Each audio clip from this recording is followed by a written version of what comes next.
Starting today, we're moving in with my parents. Since they are my own family, there shouldn't be any issues, right? However, this suggestion came completely unexpectedly from my husband. He hadn't hinted at anything like this before, and his sudden proposal caught me completely off guard. I stood there in shock, almost in tears, unable to believe what I was hearing. This abrupt shift came just days after the funeral of my father, who had passed away after a prolonged illness. Despite the emotional chaos of the funeral still being fresh, my husband seemed to disregard my grief, and without considering my feelings, he decided that we would move out of our home. To my astonishment, he chose a villa my father had left me as our new residence. When we arrived, I found that my in-laws had already moved in. My name is Alice, and I am 29 years old.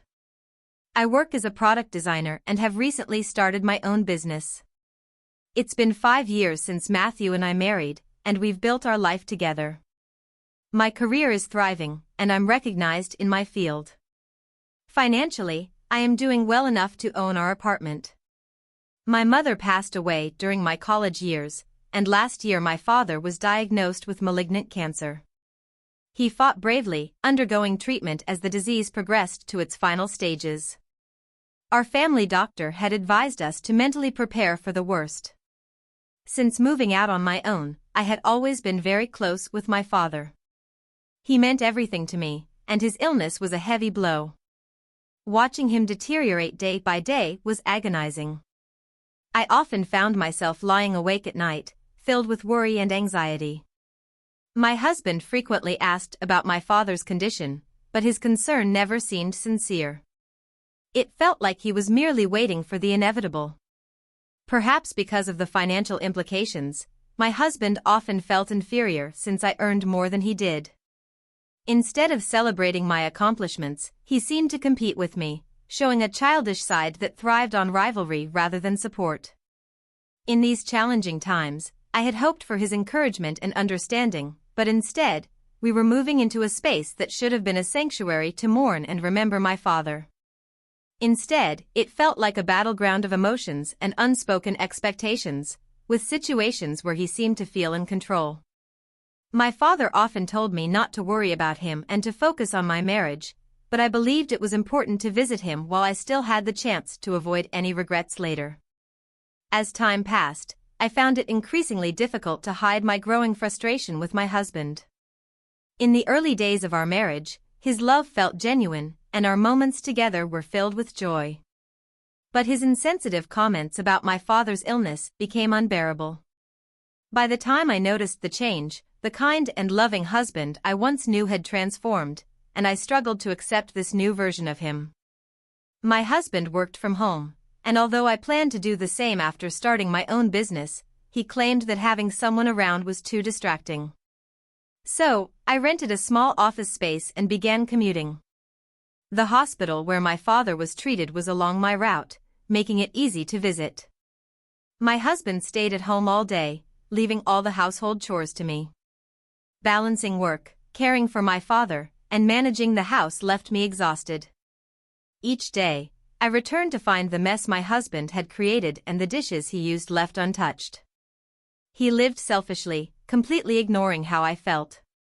Living with him opened my eyes to his lack of empathy, and I felt profoundly lonely. Then my father passed away. We had sold our family home after discussing it with him. Even as I busied myself with funeral preparations, my husband seemed distracted, often on the phone or disappearing altogether. "Matthew, please help me, especially now," I pleaded, but just then his phone rang. After ending the call, he laughed and said, "I've been getting so many work calls." Inside, my anger and disappointment toward him deepened. Perhaps losing my father so suddenly made these feelings even stronger. His demeanor became colder, and I felt an overwhelming sadness. On the day of the funeral, he spent a long time talking to his parents away from everyone else. When they returned, they were smirking, and their behavior drew suspicious glances from other attendees, making me feel even more isolated. Despite this, the cremation and funeral proceedings went smoothly. After my father's passing, my husband casually suggested we move in with his parents. They are my parents, so it shouldn't be a problem, right? He said. If you don't agree, maybe we should consider getting divorced, he added with a laugh. I couldn't remain calm after hearing this unreasonable proposal, especially in the midst of my grief. How can we live together?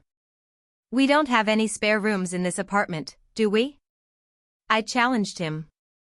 In reality, one room was used as an office and to store my husband's work materials. Since we didn't have children, he used this room freely. It's that villa you inherited, he replied with a smile. I was taken aback.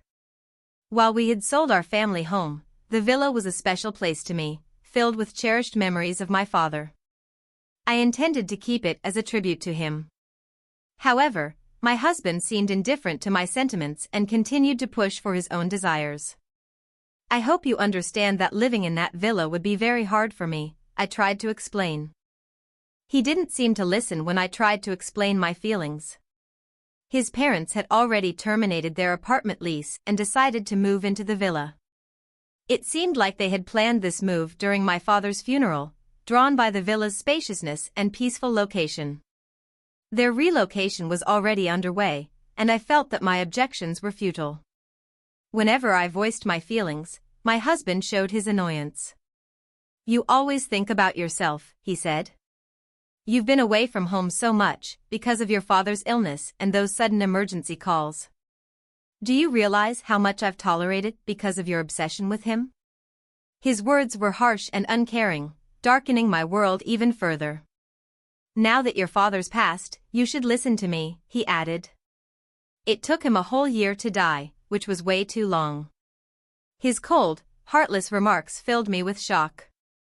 I didn't want to believe that this was my husband's true nature, but it was becoming painfully clear that he had little respect for both my father and me. I remembered the pained expression on my father's face as he lay in his hospital bed, and I knew he would never have wanted to leave his only daughter behind to merely obey her husband's insensitive demands. My husband's lack of empathy was disheartening, and I felt increasingly isolated in my grief, struggling to preserve my father's memory. In that moment, I felt my affection for my husband completely dissipate. My heart tightened as I thought about his apparent joy over acquiring the villa during a time when I should have been mourning my father's passing. Despite the turmoil inside me, I kept my emotions in check and warned him, you can try living in the villa, but don't come to regret this decision later. He seemed resolute, so I reluctantly agreed to his plan. I packed only a few essentials and left our home. My husband looked puzzled by the scant belongings, but all I said was, I'll come back for the rest later. Honestly, I had no desire to speak another word to him. It was painful to face my in-laws, who seemed to have eagerly anticipated my father's death and were now moving into the villa with glee. I followed my husband in silence. The one thing I couldn't reconcile with was the thought of my cherished place falling prey to his caprices. The villa, technically a single-family home by the sea, was situated in an ordinary neighborhood, yet it remained conveniently accessible from the city center. Its land was highly valuable. We exited the station, and the familiar scenery of my childhood unfolded before me. I remembered how my father would carry me on his back all the way home after I'd fallen asleep during a train ride when my mother was still alive. When we arrived at the villa, my in-laws were already inside. Suspicion stirred in me. It seemed my husband had secretly taken the key and given a duplicate to his parents without my knowledge. This realization heightened my unease. The stealthy manner in which my in-laws had planned their move into the villa without consulting anyone only deepened my distrust. As I looked around, I saw the gleam of anticipation in my in-laws' eyes as they imagined their new life in our family home. The villa, filled with sturdy furniture my father had carefully chosen and eclectic European-style furnishings, likely picked by my mother, held sentimental value. They seemed oblivious to its significance. What a lovely villa. Isn't it perfect, they said. Goodbye to living in that cramped apartment. It's such a blessing that we get to live here now. The view from the second floor is indeed stunning, they commented. I couldn't help but remember my father's discreet pride in this special place, a sharp contrast to my in-laws' insensitive excitement. In the midst of their enthusiasm about inheriting what they called a marvelous house of secrets, my husband and his parents' ecstatic remarks only added to my irritation. They seemed to completely overlook the emotional weight of my father's passing, treating the villa merely as a luxury property they were fortunate to inherit. Both the location and the house are impeccable. I'm grateful he left us this magnificent villa. We must thank your father, my husband said thoughtlessly, laughing along with his parents as they opened beers to toast their new living arrangement. As I prepared snacks for them, the cherished memories of times spent with my parents around the dining table felt overshadowed and tainted by the current atmosphere. I decided to conceal my emotions and endure through the night. The next morning, my mother-in-law's shrill scream echoed through the villa, instantly altering the mood. I rushed to find out what had happened and found her on the bathroom floor, clutching her foot with a look of panic. The floor just gave way beneath me, she gasped, still breathless from the shock. My husband and father-in-law seemed perplexed. The floor looks fine. You probably just slipped, they suggested casually, dismissing her concerns. They examined the spot she pointed to, but the floorboards were smooth and perfectly aligned. Still, she insisted, I'm sure the floor collapsed. As they continued their superficial check, I intervened. Have you tried stepping on that slightly differently colored part of the floor? I asked. Surprised, they all turned their attention to the area I indicated. I stepped forward and pressed down on the discolored section with my slippered foot. Immediately, the floorboard made a clear sound and slightly sank. However, the moment I lifted my foot, it snapped back into place. What was that? They exclaimed in unison. If someone stepped on it unknowingly, they'd surely think the floor had collapsed. See, the floor sinks a bit. It's kind of like a trap, I explained. That's dangerous. Is this house defective? They reacted with newfound concern. Their previous disregard for the villa's sentimental value seemed momentarily forgotten as they faced the unexpected reality of its physical imperfections. I calmly explained the situation. They all stared at me in surprise and skepticism. It's not a defect, I said. My father intentionally installed these features. This house is what you might call a mechanical mansion or a trick house. Why would he do that? They asked, puzzled. Well, my father was a huge enthusiast of ninjas. He spent a lot of time and money on this villa, which was both his pride and joy, a treasure chest of his creativity, I explained. As a child, I often came here while he tweaked the house's mechanisms or installed new ones. That's why the villa is filled with traps and clever mechanisms. A shelf you shouldn't touch, a floorboard that drops when stepped on, a door that only opens following a specific sequence, hidden doors, and even secret rooms. This house is filled with my father's dreams and his inventive spirit, honed over many years. Of course, this place is suited for daily life for someone like me. Having visited since childhood and being taught by my father how to operate all these traps, I have no issues navigating them. It's a different story for my husband and in-laws, who are unfamiliar with it. I warned them, I did tell you living in this villa would be difficult. I also told you it's a place filled with my father's memories. My father's extreme interest in ninja-related gadgets was well known among our relatives. The real surprise was that my husband and his parents were unaware of it. My husband claimed he hadn't heard about it, but now he was at a loss for words. My in-laws were equally shocked by this newfound information. Having already cancelled our apartment lease and with nowhere to return to, they pressed my husband on what to do next. In the midst of their confusion, both my father-in-law and husband accidentally triggered another trap, causing them to fall. Seeing the two of them sprawled on the ground, I couldn't help but chuckle. Please feel free to stay as long as you like, I said, my tone more mocking than genuine. They had been captivated by the luxury of the villa, ignoring my warnings and showing no interest in my father's hobbies. Now their oversight was coming back to haunt them. Even my explanations about the dangers of the traps seemed to fall on deaf ears. "This isn't a big deal. We'll get used to it," my husband finally responded with forced confidence. I just smiled knowingly, acknowledging his comment but aware of the steep learning curve they faced living in a house filled with my father's clever but complex contraptions. "I'm going back to the apartment to prepare for our move," I told them. However, I had no intentions of moving. Instead, I planned to take a few days off to sort through my father's belongings, finding solace in the quiet and the time alone it allowed me to slowly regain a positive outlook and start planning my new life. Within just 2 days, my husband and in-laws had reached their limit living in the villa, the Trick Mansion.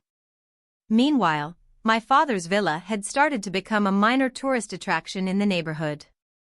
It was regularly featured in local newsletters as the Trick Mansion nestled within a residential area. Whenever the villa was occupied, curious locals and visitors, intrigued by its reputation, would come to see the famous house.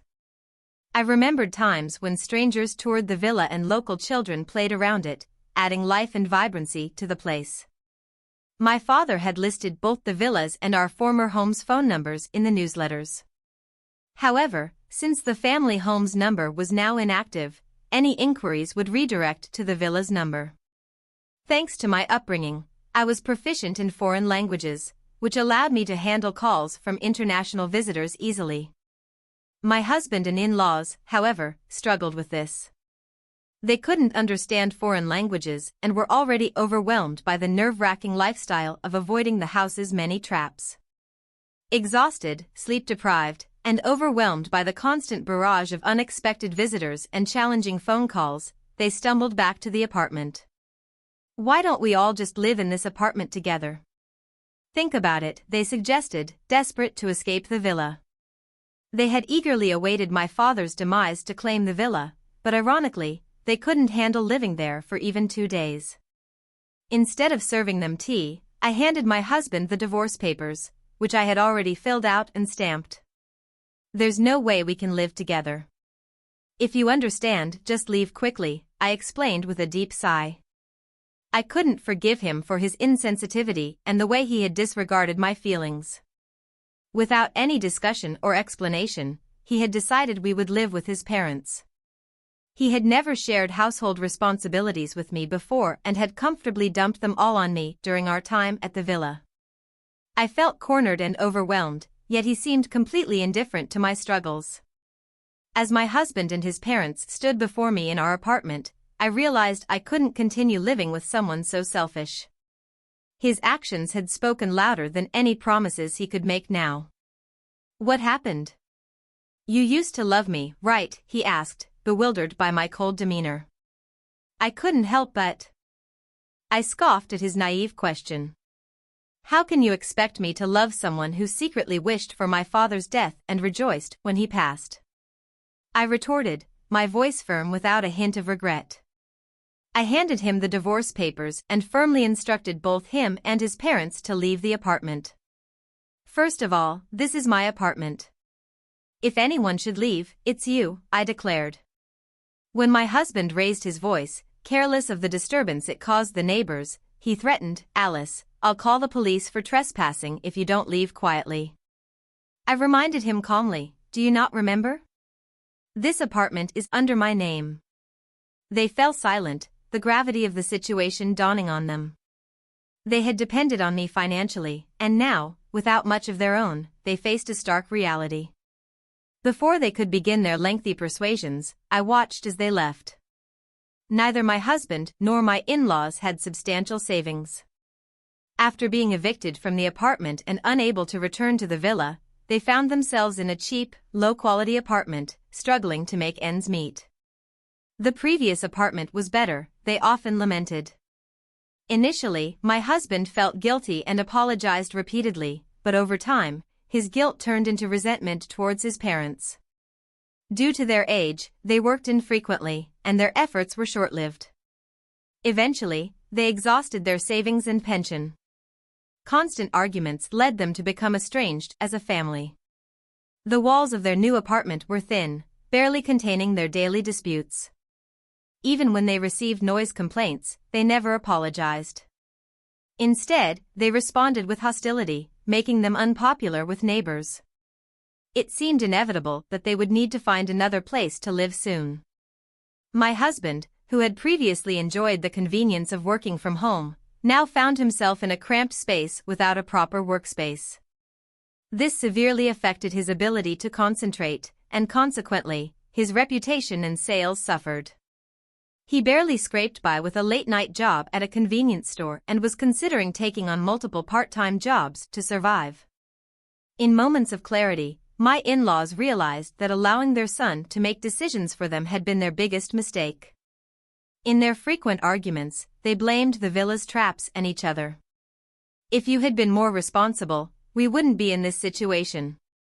Don't blame me now, she's the one who kept important things secret," they would argue, pointing fingers but never accepting their part in their downfall. After the divorce, my career as a product designer took a significant leap forward.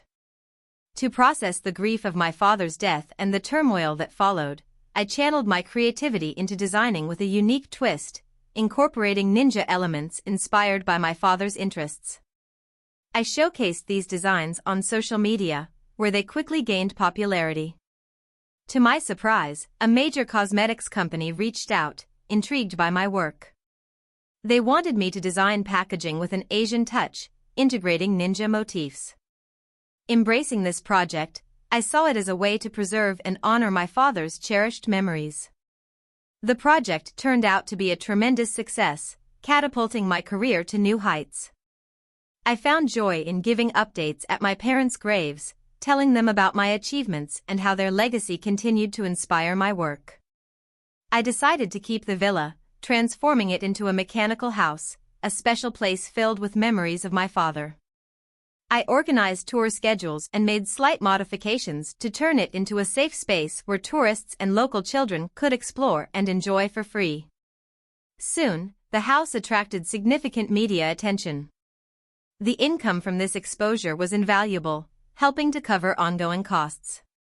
Additionally, online articles about the house were translated into various languages, drawing support from international fans, including some elderly enthusiasts who shared my father's passion for ninjas. I dedicated myself to the ongoing upkeep of this magical place. The mechanical house became a hub of daily activity, especially popular among local children. "Is this the legendary mechanical house I've heard about? Where are the tricks? Show us," they would ask excitedly. With the help of local volunteers, we took precautions to ensure everyone could play safely. Foreign tourists were particularly fascinated by features like the hidden floorboard and secret doors. "Wow, this is amazing. I'm so moved to experience such a unique place. What other tricks are here?" they often exclaimed. Although I lost my father, and the inheritance of the villa led to my divorce, I feel the gains have been far greater than the losses. The villa has transformed into a memory-rich location that I now share with family, friends, and visitors. It has also spurred a personal transformation, helping me move forward with renewed optimism and hope.